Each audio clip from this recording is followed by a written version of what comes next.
Mike Moser is a HPB surgeon, transplant surgeon in Saskatoon.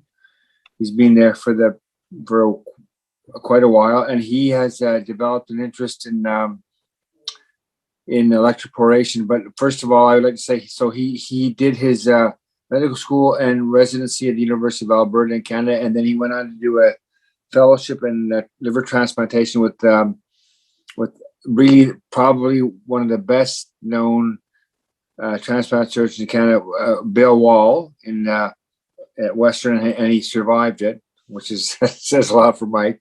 And as he currently practices in Saskatoon at the University of Saskatchewan, where he has an interest in tumor ablation and their technology around tumor ablation and what that can bring to people who have pancreatic cancer. So he's doing research with the Faculty of Engineering, Chemistry, Oncology, Pharmacology, and Immunology, all around the use of the nanoknife and the safety of this sort of this kind of therapy.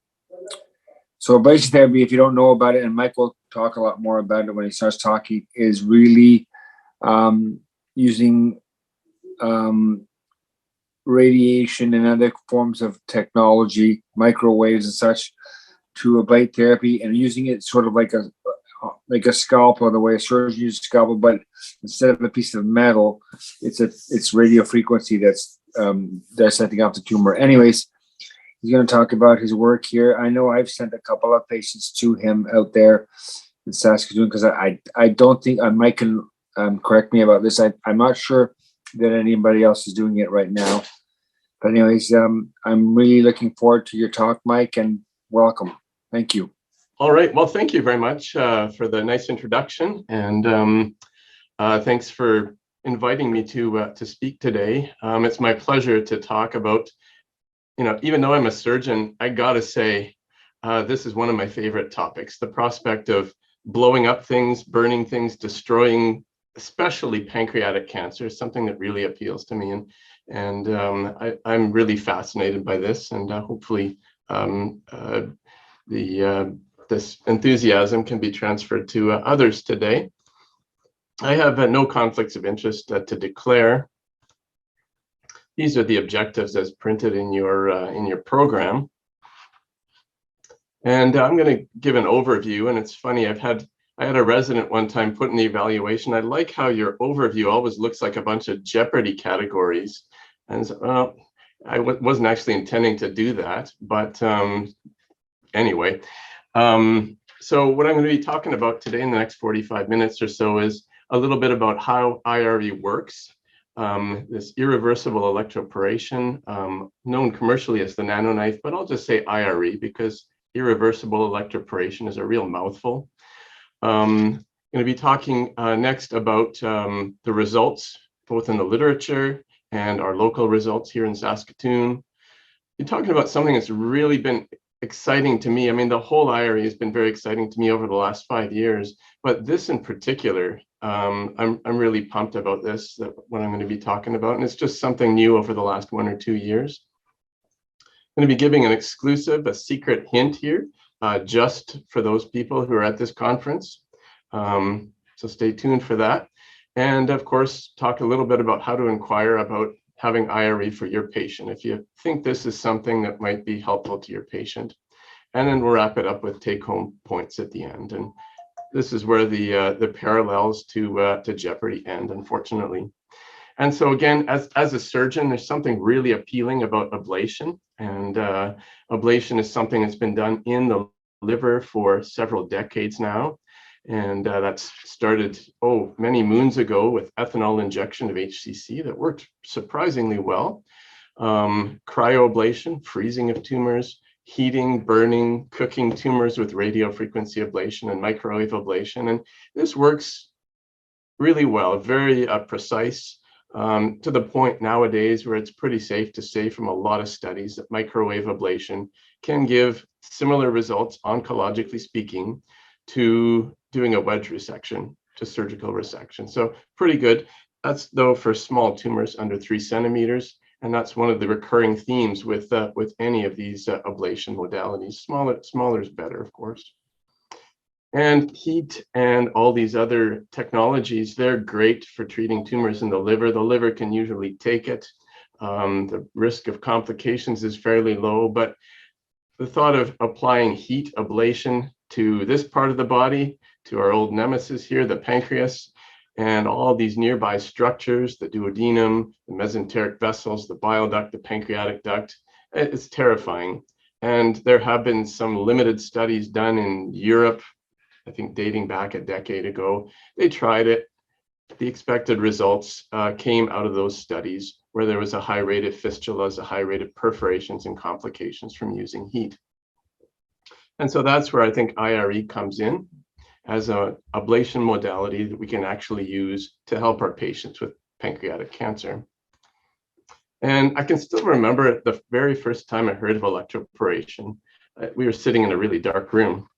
And it was our weekly HPB radiology rounds, and in bounced one of our now retired radiologists, and he's always been a visionary when it comes to ablation. I think he probably got the very first radio frequency ablation device in all of Western Canada, if not all of Canada, many moons ago. He'd go to these conferences, he'd come back with all kinds of cool toys for us to try and get, and was very successful in actually getting them to come to St. Paul's Hospital in Saskatoon. So Dr. Burscheid bounces into the room. He's extremely pleased about something, and he tells us about this new technology that he saw at this conference. And he says it's called irreversible electroporation. Well, that's quite a mouthful, and we just assumed all this was going to be another way for us to kill tumors in the liver.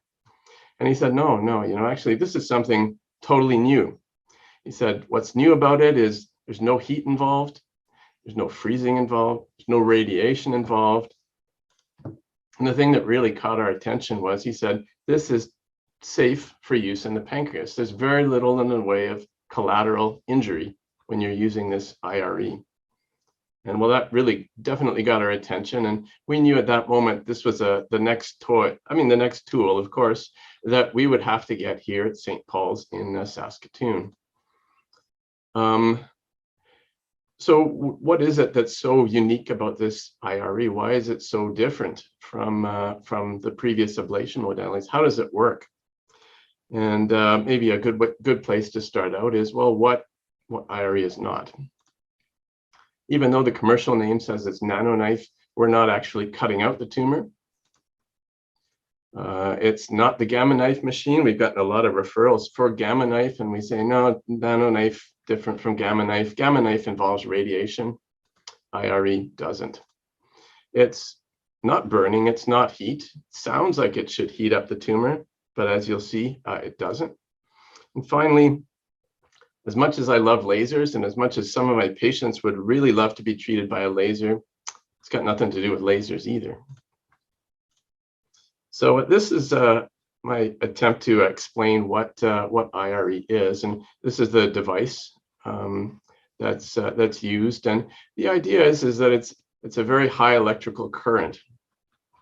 The current always has to travel from one point to another, and in this case, it's from one electrode to another. The electrodes are really not that big. They're 19 gauge needles essentially. And of course, these tennis balls in between, they represent the cancer cells that we're trying to destroy in the path of these electrodes. And what the machine does is it delivers an extremely high current. Now, I don't know how to put this into perspective, but to me, 2000 volts sounds like a hell of a lot of volts. And it's going to pass that current right through the area that we're trying to treat. And you'd kind of wonder why this doesn't generate any heat. In truth, the pulse of electrical current that the machine passes through the tissues is extremely brief, 70 millionths of a second. I have no idea how a machine can generate such a high voltage for such a short time, but it does. And the idea, if you remember back to even high school biology, is that all of our cells have this lipid bilayer membrane. And it's got this hydrophilic, hydrophobic part, and it's also polar. And something about that high current, it's been known for many decades, even back in the 70s, that if you passed a high current across a petri dish containing cells, that you would get these tiny little reversible cells in the membrane. And that's been used for 40, 50 years now to get genes to enter cells, to get chemo or other drugs into cells, and mostly for research purposes. And it wasn't until just over a decade ago that somebody thought, well, what happens if we crank up the juice? What happens if we really turn up that current? And that's when they realized that this would cause really big holes, bigger holes, and holes that would not seal up again after you turn off the current. So in the case of the reversible electroporation, turn off the current, the membrane seals itself up. With the higher voltage, it doesn't. And so what happens is these pulses, these very brief pulses, are delivered to the tune of 90 to 100 per electrode pair over and over. And eventually what happens is the cells in between, they develop these really big holes that don't close up. And in a sense, the cells that have been treated, they become like sinking ships. They're taking on water, they're losing electrolytes, they're losing proteins. And the cell all the while, well, it's got all these ATP-dependent pumps. They're trying really hard to get homeostasis back. And eventually, though, these pumps use up all the ATP in the cell, and the cell dies. And dies an apoptotic death. And we saw the simplest example of current passing between two electrodes. Well, this is the most common situation for treating a tumor in the head of the pancreas, or just about anywhere else in the body, which is where IRE has been used. In that you make a cage, a four-sided box or a four-sided diamond shape, and then there's all these different pairs of electrodes where the current can be passed. So here, before it gets too cluttered, you can see the current going diagonally, but this final box on the right-hand side shows what happens when you have 90 pulses between 1 and 2, between 1 and 3, 1 and 4, 2 and 3, 3 and 4. And I think I missed one in there, but eventually you get all these treatment fields between all these pairs of electrodes, really covering the area of the tumor, including a nice margin on the outside. Now, this is the tricky part. You really got to have a good interventional radiologist on board, such as Dr. Chris Wall. And the electrodes, they do have to be placed in parallel. If you have the tips too close together relative to the rest of the electrodes, well, the current's just going to jump from tip to tip. You're not going to get much tumor treatment. And then they have to be at a certain distance apart, somewhere between 1.8 and 2.5 centimeters apart. If they're too close together, well, that generates heat. That's good for killing tumor cells, but that's not what we want here. We want that safety around the duct and around the duodenum and so on. So we don't want them to be too close together. At the same time, we don't want them to be too far apart. Once they get much more over 2.5, 2.8, 3 centimeters, like in this illustration, that causes the current to travel unpredictably between electrodes. A lot of times the machine will just shut down in these cases. And so that begs the question, it's very brief, current, there's no heat generated. Why is it that IRE is safe around the ducts, the blood vessels, and the bowel, and even nerves it's safe around? Well, of course, part of that is it's extremely brief current, even though it's a high current, no heat is generated. It acts on that lipid bilayer membrane, and the truth of the matter is it really has no effect, or very little effect, on the non-cellular parts, that collagen scaffolding, like the scaffolding on a building, that part between the cells. And something I did not know, maybe I forgot about it from med school, something I did not know until I got into IRE was that the human body, especially ducts, arteries, veins, nerves, they're actually made of much more collagen than cells. So this is a stain of the cross-section of an artery. You can see how much collagen is shown in blue here. The pink and the dark blue represents cytoplasm and nuclei of cells. Even if you killed all the cells in the wall of this artery, it's still going to be extremely structurally sound, still going to be waterproof. And this just shows an aorta that's been decellularized, not using the IRE machine, but with chemical means. And you can see that really all of its strength, all of its structure is pretty much still there. So that's really why it's safe to take this technology to kill a bunch of cells, but to leave the ducts and vessels unharmed. And that's really important, of course, when we're treating tumors in the head of the pancreas. So how does this look when it's used clinically? And we'll just use the example of a patient here. A few details changed to protect his identity. We'll say it's a 67-year-old gentleman. He was referred initially to his local center with a 5.8 centimeter mass in the head of his pancreas. Big, bulky tumor. Had the usual steps we're all too familiar with. Had his ERCP, had a plastic biliary stent inserted. Unfortunately, it plugged. Eventually, they converted him to a covered metal stent. Had an EUS biopsy, confirmed the diagnosis that I think we're all thinking when we see that kind of a scan.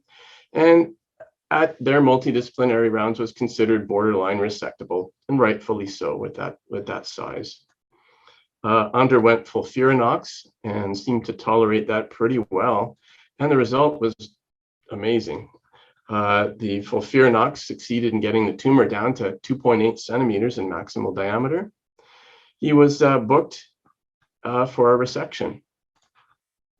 Unfortunately, in spite of that excellent response, there were some planes between vessels that simply could not be dissected. And it was an unresectable. It was a failed attempt at resection. And the patient went for more chemo. And the tumor continued to respond very nicely to FOLFIRINOX. Tumor came down to 2.2 centimeters.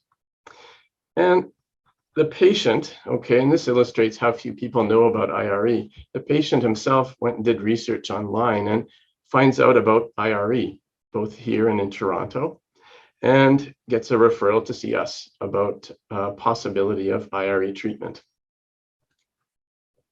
Now, the first thing we go through would be, as a multidisciplinary group, would be to see if there are any obvious contraindications before going too far. There's a lot of referrals, and a lot of them will be stopped at this very first step. And so because it's an electrical current, it doesn't get along great with the heart, although with the right patient selection, we've had no problems. If somebody has rapid atrial fibrillation, well, the machine wants to fire only during a refractory phase of the ECG. I don't know how it times this so well, but it does.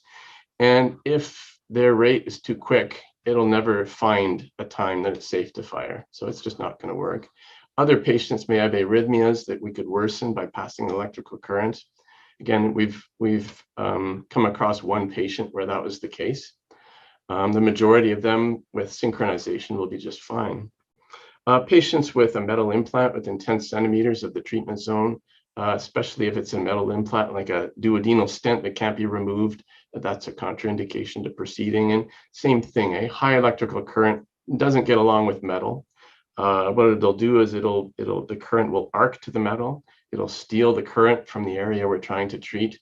And probably, even worse or just as bad is the fact that the heat to that metal implant, or the current going to that metal implant, will generate heat and the potential for perforations or injuries and so on. Tumor diameter, very important. We'll talk more about this with the review of the literature. The size has to be fairly small tumor, and that's kind of what we're thinking when we ablate tumors in the liver. The smaller, the better. That's a rough cutoff, depends a bit on the interventional radiologist and so on. And obviously, this is a local treatment. Patients with metastatic disease, treating their primary without being able to do anything for their metastatic disease, I don't think is going to help these patients in any big way.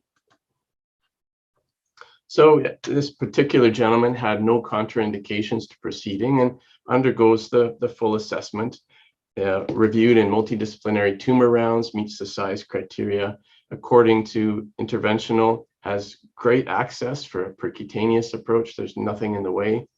And we have a lengthy discussion with the patient. This is still relatively new technology. We have to make it clear that we don't think this is going to cure very many people. We'll be thrilled if we do cure some people with this, but especially for stage 3 locally advanced unresectable cancer, there's been a handful reported in the States. It's a treatment. I don't think it's a cure yet. More on that later. Now we're insisting on that they have a laparoscopy or their laparotomy at the time of a trial of resection to rule out peritoneal disease.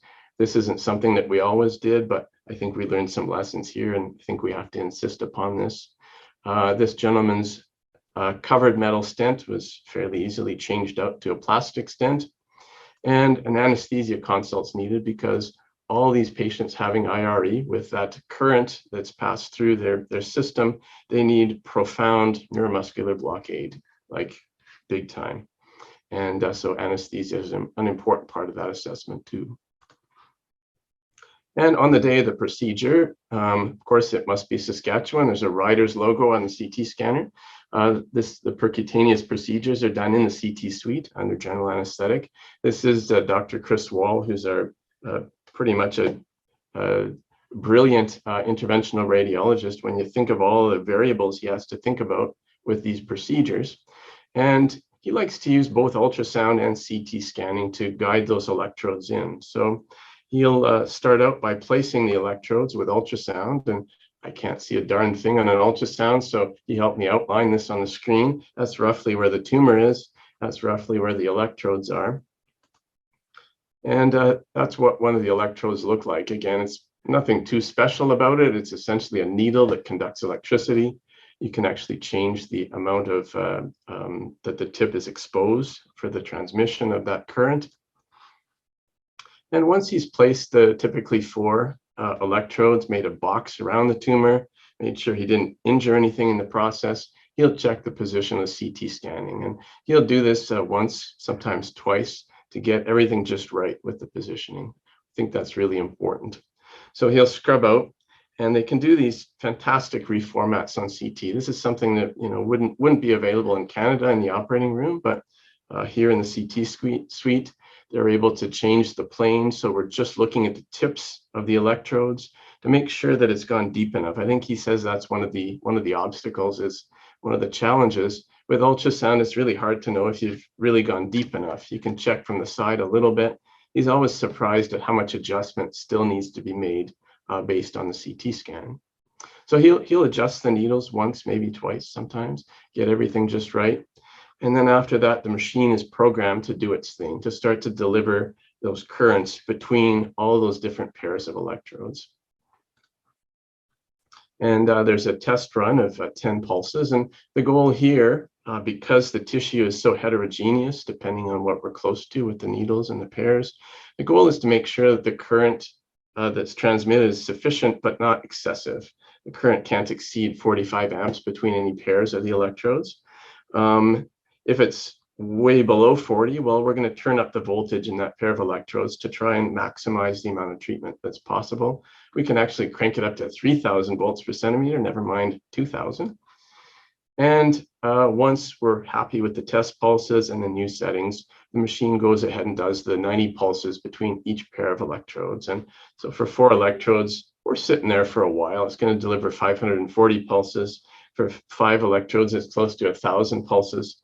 And each individual pulse has to be timed to that part of the cardiac cycle that's refractory to causing problems. So sometimes it's a bit of a wait, but after all that's been delivered, there's a report. One of my pet peeves is it delivers all the information side by side by side. But here, roughly the goal is to see that the amperage delivered to the tumor, so the actual current that's delivered, has a little bit of a rise as the pulses are delivered. And I guess the thinking there is that if there's a lot of holes in those cells, they're going to become more conductive. That's a good thing.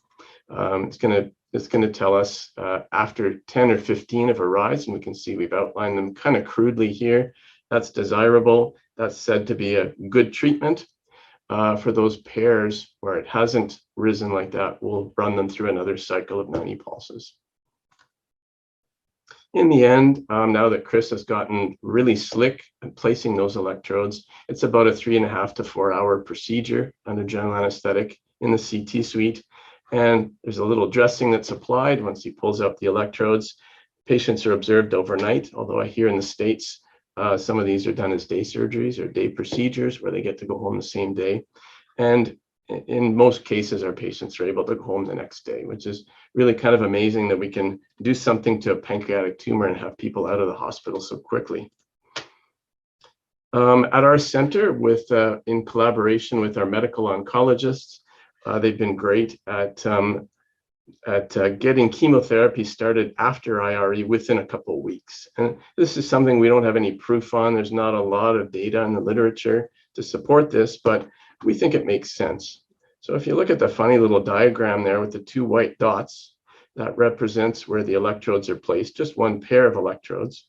And for that oblong shape closest to the electrodes, that's where you get the best treatment effect, that really irreversible electroporation that we want. And then there's kind of this zone around that. It's called the penumbra zone. There's undoubtedly a lot of holes in the cells. Undoubtedly, a lot of cells are injured. Some of the cells will recover. Some of the cells will die.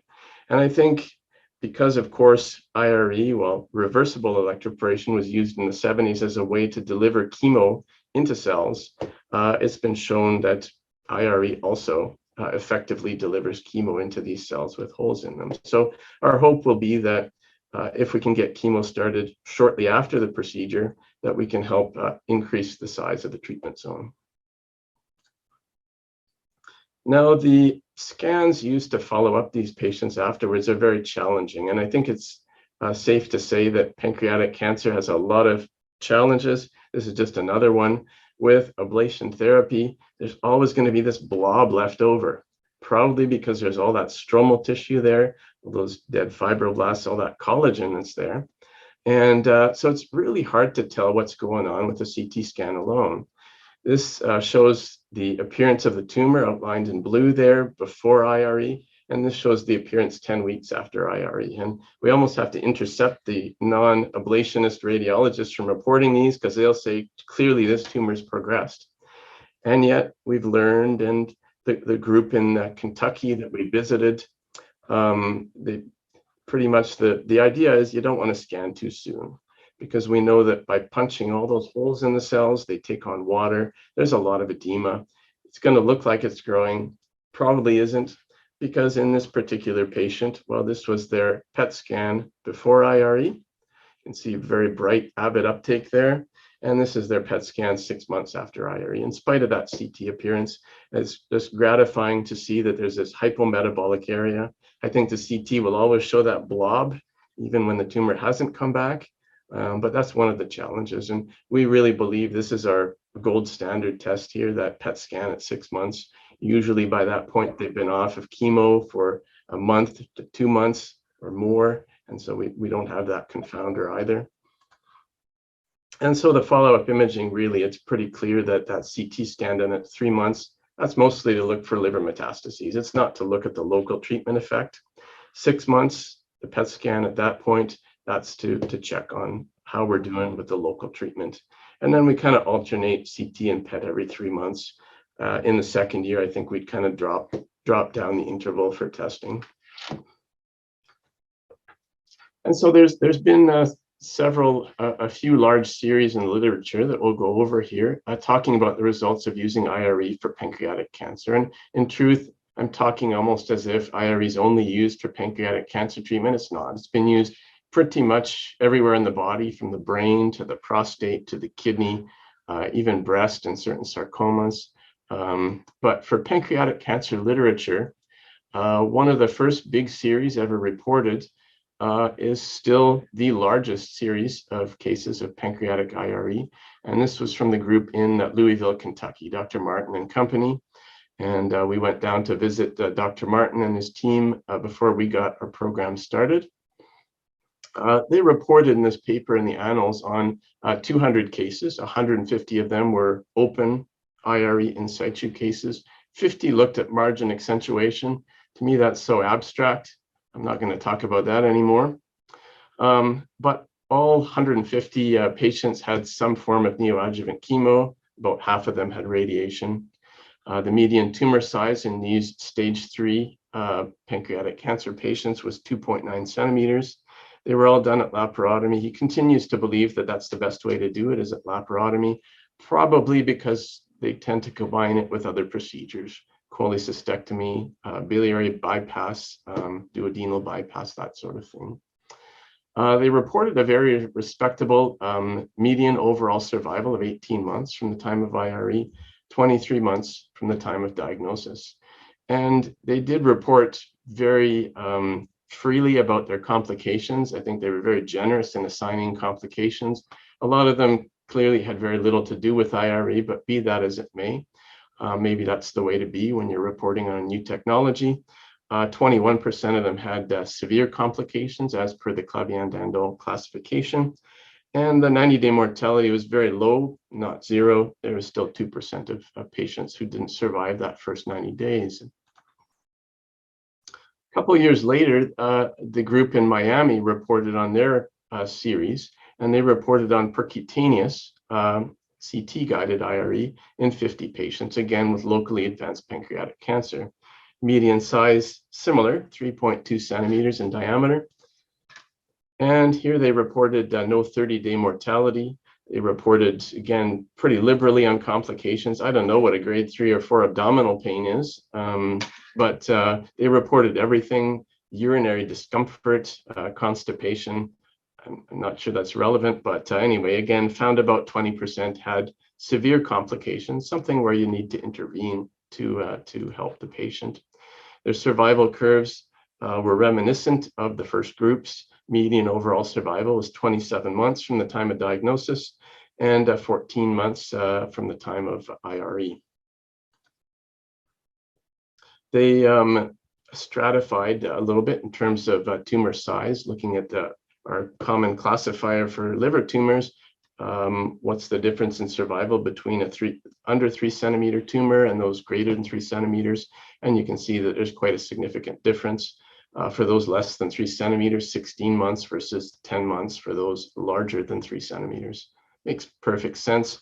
I think when you look at a 4 centimeter tumor compared to a 3 centimeter tumor, the difference is actually huge. It's not just a centimeter difference, it's actually double the tumor volume. So that really makes sense. Once you start getting up into 5 centimeters, we don't even entertain those thoughts when you think about the fact that it's 4 times the tumor volume compared to a 3 centimeter tumor. That's a whole other disease there.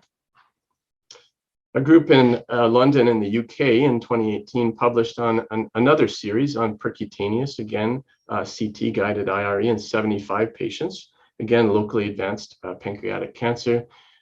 They were more aggressive in treating larger tumors, median tumor size there, 3.5 centimeters. And it's commendable that they also went after nodal metastases during the same session. I mean, as if it's not complicated enough to get those 4 electrodes in just the right orientation with the tips all in line and everything else without injuring anything, they also went after nodal mets. So commendable that they were able to do that. They found it to be quite safe in their case, no 90-day mortality. They noted just a single grade 3, 0 grade 4 complications in 75 patients. I guess that's all relative. Their survival curve looked pretty good. Median overall survival was 27 months or 30 months from the time of diagnosis. For stage 3 pancreatic cancer patients, that seems excellent. A systematic review in 2019 looked at 18 studies, so those 3 that we've just talked about and 15 other really small ones, still came up with only around 500 patients. About half were done open, half were done percutaneously, and laparoscopic just sounds really difficult. 80% of these patients had pre-op chemo. They found roughly a higher chance of complications with, or major complications with open as opposed to percutaneous. And the mortality, no reported mortalities in the first 90 days for percutaneous treatment, and a few for open. And I think when we first went down to Louisville to visit Dr. Martin to learn about IRE, we wondered if this was a technology we could actually use to get our patients to a resectable state. Those that were unresectable, could we convert them to something resectable? And unfortunately, IRE is great for a lot of reasons. A minority of patients will be downstaged to the point of having curative surgery, unfortunately, so far. I love some of these study names. This is PANFIRE 2. I guess it has to do with the pancreas, and IRE. PANFIRE-2 study. It's a Dutch study, one of the few prospective studies done in the area of pancreatic IRE. And they looked at 40 patients, again, locally advanced pancreatic cancer, but also introduced a novel use, something that I think is a very useful use for IRE, and that is looking at those patients who have a recurrence, mostly after a Whipple procedure. If they recur even just locally, most of the time there's not much we can offer them. This has potential for being able to help them if they recur after their Whipples just locally.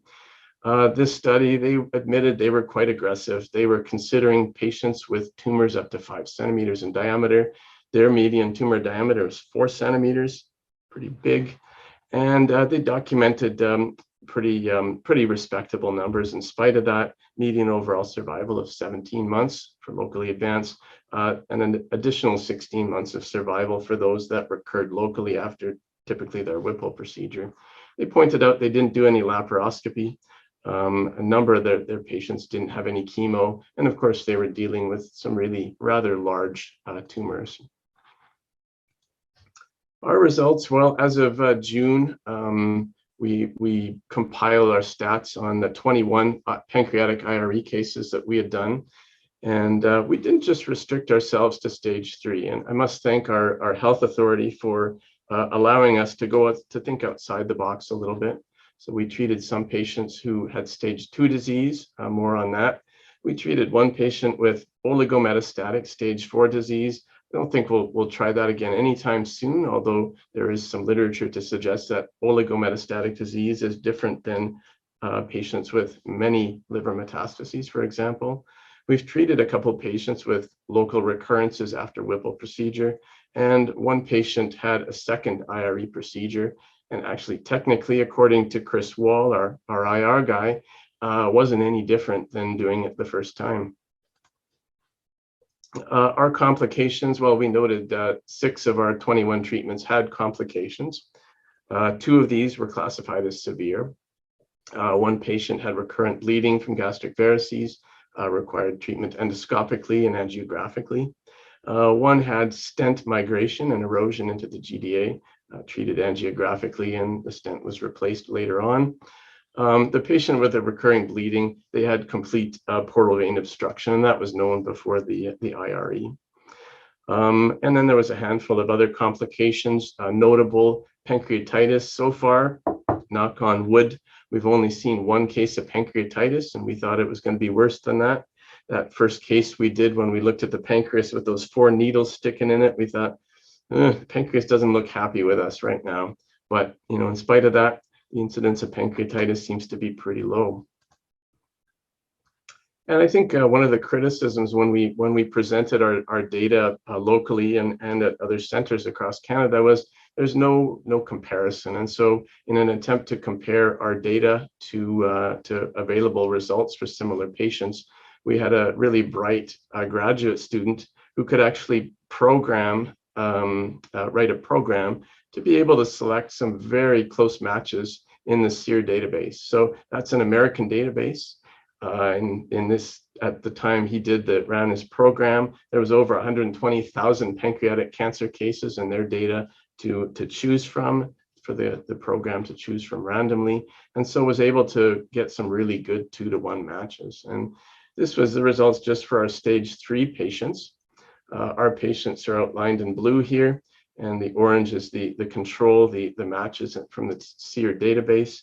It's a 2-to-1 match. It's an exact match for gender, for stage, for chemotherapy, and that's a pretty broad range, and the nearest match by age at diagnosis within 3 years, and the tumor size. So pretty close match. Median overall survival for our stage 3 patients was about almost 27 months, which is in keeping with those results from the larger series, versus the 14 months that we might come to expect from those matched controls with stage 3 disease. Now, we think, and our health region has been very supportive of us exploring other indications for IRE and pancreatic cancer, and recurrence after Whipple we touched upon briefly. It's appealing to think of using this for those small pancreatic neuroendocrine tumors in the head of the pancreas that would probably require a Whipple procedure to take out. It's appealing that we could maybe treat these with IRE. And if they did recur locally, we know there's a good chance in their lifetime they may well recur elsewhere. But if they recurred locally, I don't think it would exclude them from having an IRE based on the experience in the States from having a Whipple's. Other patients with pancreatic cancer who are not medically suitable to have surgery, well, it's a big operation. We've seen the demographics, the age group, the comorbidities. This applies to a lot of patients. And so first of all, we have done a couple cases in patients who had those local recurrences after a Whipple procedure. And one patient had a 3.8 centimeter recurrence about 2.5 years after the Whipple procedure. Had some chemo to reduce it to a size that we could treat with IRE. And that patient is currently alive and well, 4 years now since their IRE procedure. That's 6.5 years or more, I think, now since her Whipple procedure. The other patient, similar story, had some further chemo to downsize, had a percutaneous IRE, survived an additional 15 months after that. Some stage 2 patients, again, here our health region was very open to us treating some of these patients who would not be medically fit for resection, not be medically fit typically for a Whipple procedure. They all had biopsy-proven adenocarcinoma. None of these were even fit to have chemotherapy before or after IRE. None of them had laparotomy or laparoscopy. Again, that our practice has changed since we've done these patients' cases.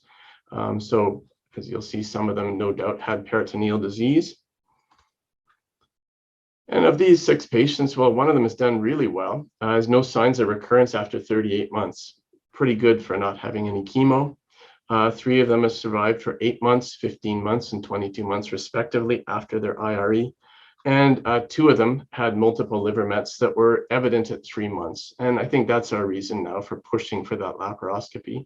They don't have that test of time. They don't have that test of chemo to understand the biological behavior. And so I think the very least I think we should be doing is sticking a scope in, making sure we're not seeing tiny mets on the liver, tiny peritoneal mets or anything. But overall, the median overall survival in this admittedly very small series of 15 months is not bad considering they had no other treatment. Now, I alluded earlier to some exciting new stuff about IRE. I'm always enthusiastic about IRE, but this in particular has me really pumped. And I am the farthest thing from an immunologist, and I'm sure Dr. Beatty and Dr. Boudreau have expressed this much more eloquently, and they get it. I get it, kind of.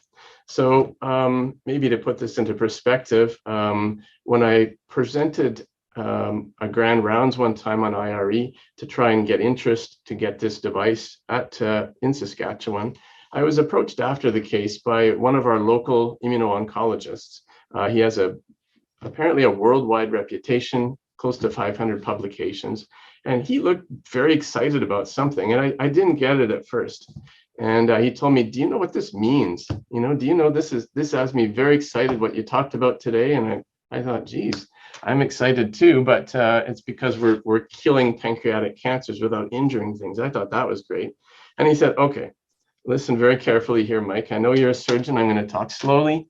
When you treat tumors with RFA or microwave ablation, you're burning things up. It's like a forest fire in there. You're denaturing the proteins, no doubt, even above 70 degrees Celsius, those proteins are unrecognizable.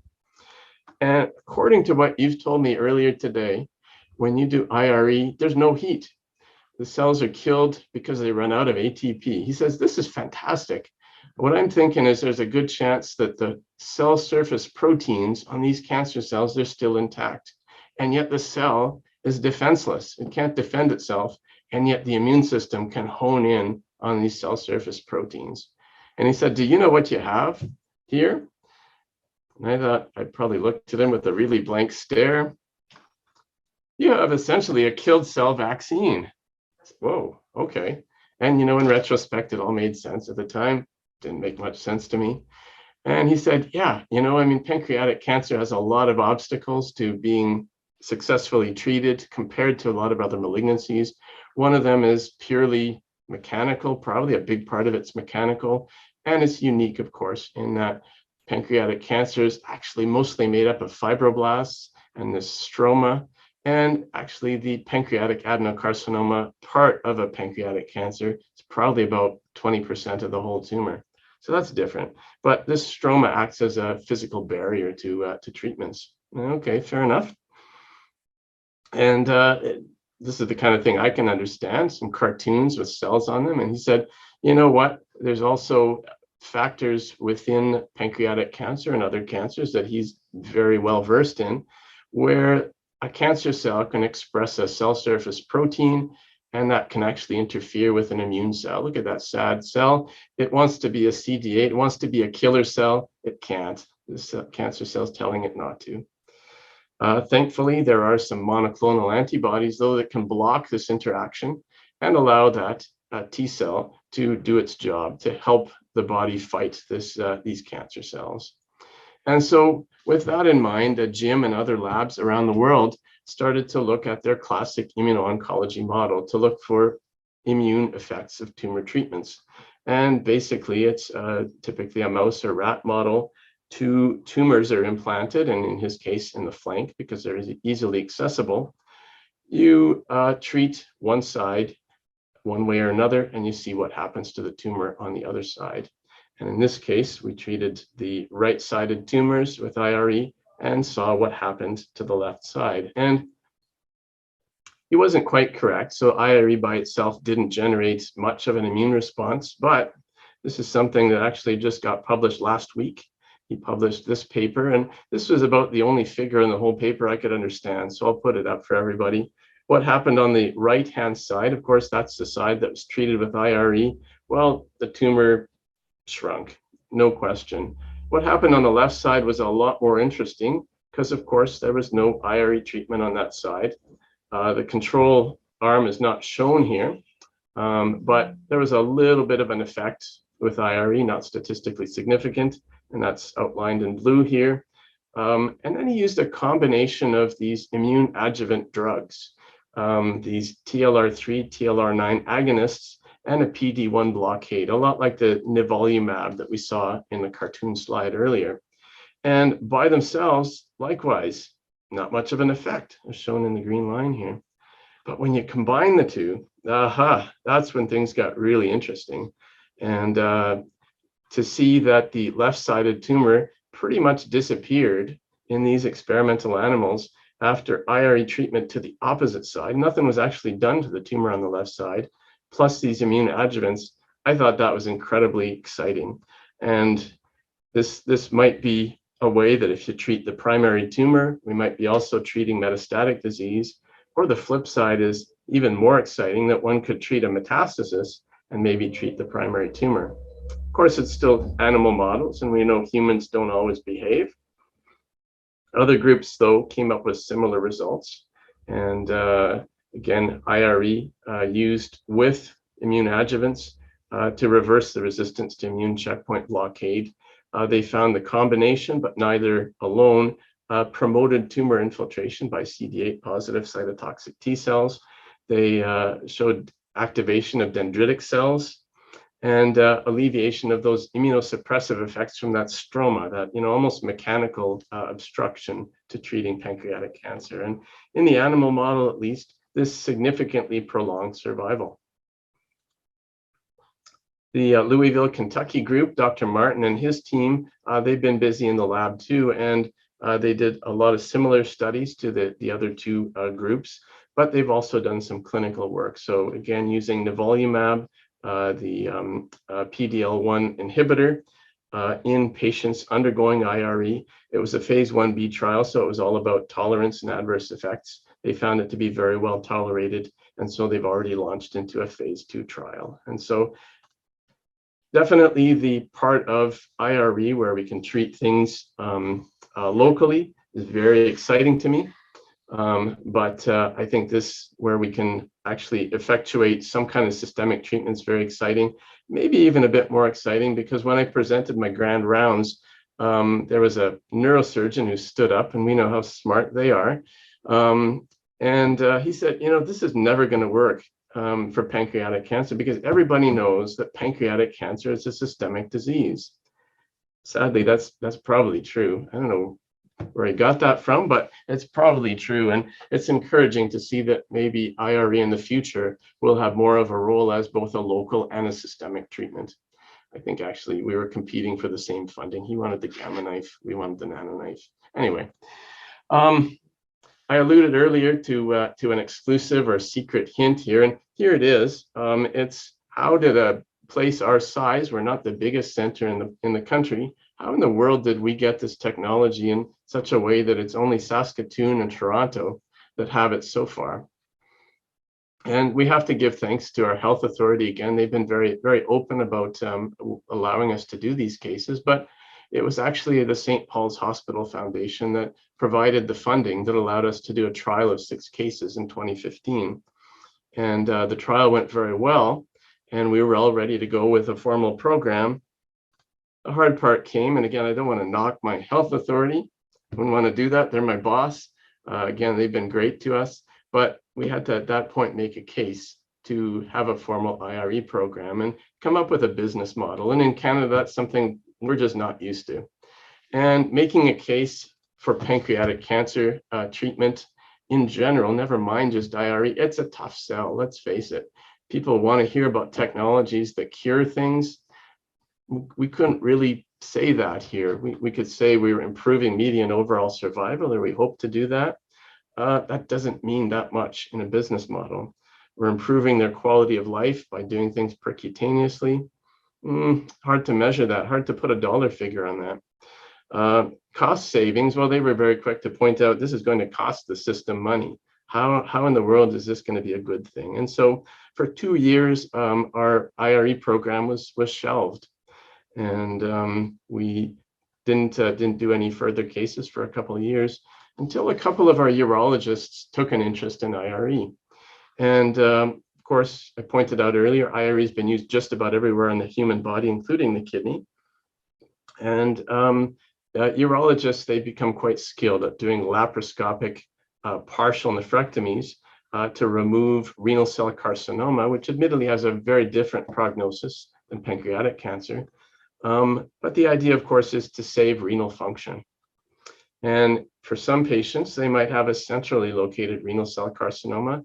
A lot of them aren't particularly big tumors, but I think you can agree the only way to take this out is not with a partial nephrectomy, but to take the whole kidney out. And with that patient demographic, a lot of these patients, they're going to have some reduced kidney function. You take out one kidney, there's a good chance for a lot of these people that they'll wind up on dialysis.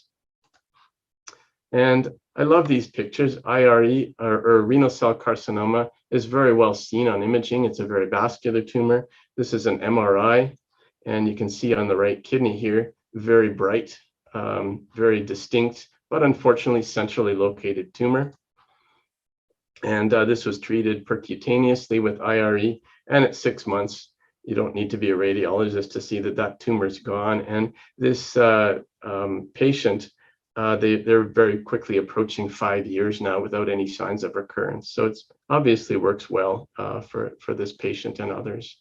And so we went back to the table and made our business case, this time for a multidisciplinary IRE program. And in particular, the important part of the puzzle was the kidney part.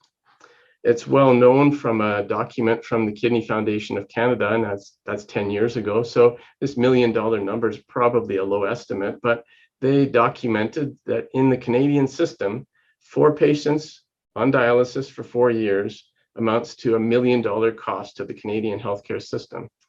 And that doesn't take into account their quality of life, the effect on their family, the effect on their work, and so on. This is just to the provincial health programs. So that's big bucks. In 2 years, we proposed, based on a medical student chart review, that there should be about 20 patients who would benefit from IRE treatment for centrally located renal cell carcinoma. We were also able to estimate that 6 to 8 of these patients will have reduced renal function. 4 to 6 of these patients will likely need dialysis if they were to have a total nephrectomy. Based on that, we could confidently say that we could save the system $1 million to $1.5 million over the next 4 years. And that's and probably even more than that, just from saving the cost of dialysis. And so that's really what allowed us to have a pancreas IRE program, and I'd encourage other centers to look into that. We just turned it into a multidisciplinary, multi-organ program. It pays for itself by saving people from dialysis, essentially. Now, how to access IRE for your patient. If this is a patient that, if you have a patient that might benefit from IRE, and again, it's not just stage 3 pancreatic cancer, it's those recurrences after Whipple's. There's numerous other indications, but again, the criteria are pretty strict. So far, programs in Saskatoon and Toronto, and we're told by the company that there's 2 other programs that are purchasing the device. Can't tell you which ones, but in Toronto, they are running a clinical trial. It is a randomized study between SBRT and IRE, so the patients have to be prepared, obviously, to travel. The follow-up, because it's a clinical trial, quite rigorous. And of course, there's a chance that they'll be randomized to the other arm, but they're probably very close to equivalent, hence the clinical trial. And in Saskatoon, we're happy to look at out-of-province referrals. We don't bill for the consultation. For patients who live in Saskatchewan, well, it is completely covered by our healthcare program here. But for out-of-province patients, in the beginning, they had to pay out of pocket or crowdfund or whatever that's called.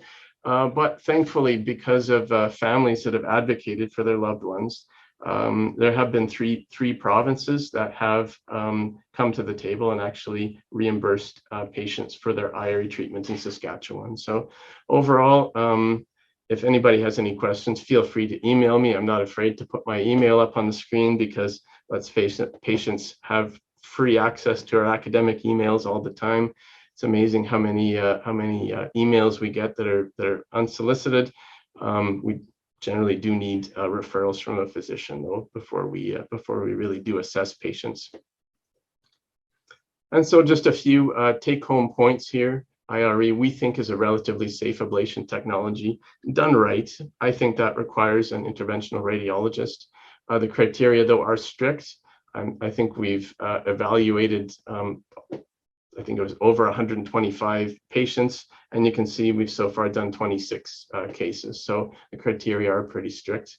Electrode placement, we believe percutaneously is the way to go because it allows for ultrasound and CT guidance, gets patients out of hospital, gets them onto chemo soon after. There are those other indications that we've talked about. And one that we're looking into is there are some patients with small tumors. They seem to be upfront resectable. They read about the Whipple procedure. Understandably, it's intimidating, and they come to us asking if they can have IRE instead. We haven't gone there quite yet. That would require a lot of explanation, a lot of, you gotta really explain things well in these cases, but I think that might play a role. There's some HPB surgeons I've spoken to, and we love our operations, we love the Whipple, but it is morbid. And I think there's a lot of us who have said, if we ever have that dreaded disease, that we'd prefer to have IRE over a Whipple's.